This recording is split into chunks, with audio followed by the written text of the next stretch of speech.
Streptococcal toxic shock syndrome ఇది ఒక disease.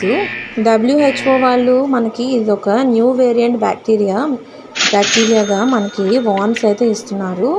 And దీని యొక్క ఫుల్ డీటెయిల్డ్ అనేది మన వీడియోలో ఉంటుంది. Total symptoms, treatment and mortality rate అన్నీ కూడాను చూద్దాం.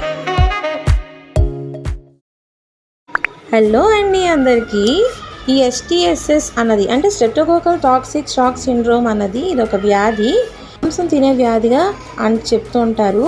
ఇది మన సెల్స్ అంటే కణజాలని అండ్ ఆర్గన్స్ అంటే లివరు, కిడ్నీ లాంటివి కూడా తినేస్తుందంట.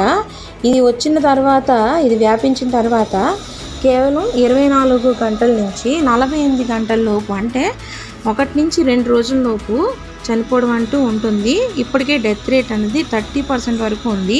వ్యాక్సినేషన్ విషయానికి వచ్చేసరికి అసలు దీనికి వ్యాక్సిన్ అయితే లేదు. ఇది ఒక group A streptococcal toxic syndrome అనమాట. సో దీనికైతే వ్యాక్సిన్ లేదు. అండ్ ఇది చాలా డేంజర్ అంటే డేంజర్, కరోనా కన్నా చాలా డేంజర్ అంట. ప్రజెంట్ అయితే జపాన్లో మాత్రం బాగా కనిపిస్తుంది.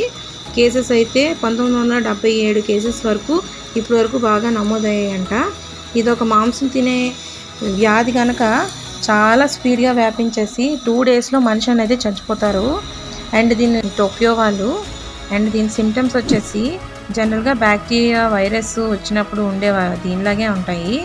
అంటే గుండె గట్టిగా కొట్టుకోవడం, ఫీవర్ రావడం, కాలు వాపు అంటే మార్నింగ్ వచ్చిందంటే వ్యాపించిందంటే ఈవినింగ్ కల్లా కాలు బాగా వాచిపోతుంది. అండ్ బీపీ పడిపోవడం, ఇంకా చాలా ఆర్గన్స్ ఫెయిల్యూర్ కావడం, స్కిన్ అనేది వచ్చేయడం, వామిటింగ్స్, గందరగోళంగా ఉండడం, ఇలాంటి లక్షణాలన్నీ కూడా ఈ సిమ్టమ్స్ కింద వస్తాయి. అండ్ ట్రీట్మెంట్ వచ్చేసి యాంటీబయాటిక్స్. దీనికి బ్యాక్టీరియా కనుక ఇది యాంటీబయాటిక్సే ఇస్తారు. అండ్ అమాక్సిసిలిన్, ర్యాంకోమైసిన్ అనే టైపు ట్రీట్మెంట్ అయితే ఇస్తారు. ప్రివెన్షన్ వచ్చేసి మనకి ఇది స్కిన్ ఓపెన్గా ఉండేటప్పుడు అలాంటివి కవర్ చేసుకుంటూ ఉండడం, అంటే ఈజీగా స్ప్రెడ్ అయిపోద్ది కనుక. సో వూండ్స్ అంటే కట్స్, వూండ్స్ ఏమైనా దెబ్బలై తగిలితే నీట్గా క్లీన్గా హైజీన్గా ఉండడం. అండ్ మోషన్ కట్లకి పోతే నీట్గా సబ్బుతో చేతులై కడుక్కోవడం, ఇలాంటివన్నీ కూడా ప్రివెన్షన్ కింద వస్తాయి. ఇంకా ఇదైతే జపాన్లో బాగా వ్యాపించింది. ఫ్లెష్ ఈటింగ్ బ్యాక్టీరియా కనుక చాలా కష్టం, బ్రతికే ఛాన్సెస్ అయితే చాలా తక్కువ. మనం ఏదైనా సరే ప్రివెంట్ చేసుకోవడం మంచిది, రాకుండా చూసుకోవడమే మంచిది. మనం అంత హైజీన్గా ఉంటే అంతే బాగుంటాం. అండ్ ఇలాంటి వీడియోని డయేరియా, ఇప్పుడు ఏదైతే మన ఏపీలో ఫేస్ చేస్తున్నారో డయేరియా, నీల విరోచనాలు, అతిసార వ్యాధి, సో దానికోసం కూడా మీకు ఇలాంటివి నీట్గా ఉండే ఒక వీడియో కావాలి, డీటెయిల్డ్గా కావాలి అంటే నాకు కామెంట్ సెక్షన్లో కామెంట్ పెట్టండి. మనమైతే ఎప్పుడు కూడా హైజీన్గా నీట్గా ఉండడమే మంచిది.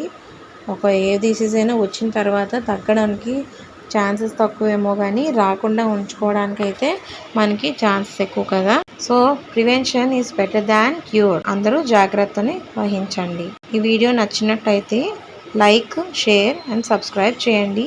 అండ్ కామెంట్ రూపంలో మీకు ఈ అతిసార వ్యాధి ఏదైతే ఉందో డయేరియా కోసం కావాలి అంటే కామెంట్ పెట్టండి. అండ్ వీడియో ఎలా ఉందో చెప్పండి. ఇదైతే జపాన్లో, యూరోపియన్లో మనకి కనిపిస్తుంది వ్యాధి. మన ఇండియాలో అయితే చాలా అంటే చాలా తక్కువ, అసలు ఉన్నట్టుగా కూడా ఏం లేదు. టెస్ట్స్ అయితే మాత్రం జరుగుతున్నాయి. అండ్ ఇండియాలో అయితే ప్రజెంట్ భయం లేదు.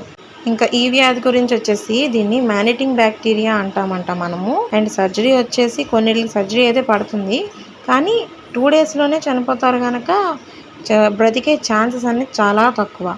మీకు ఎప్పుడైనా దెబ్బలు కానీ ఏమైనా అలాంటివి తగిలినా కూడా చాలా క్లియర్గా కడుక్కోవడం అది చేయండి. Thank you so much.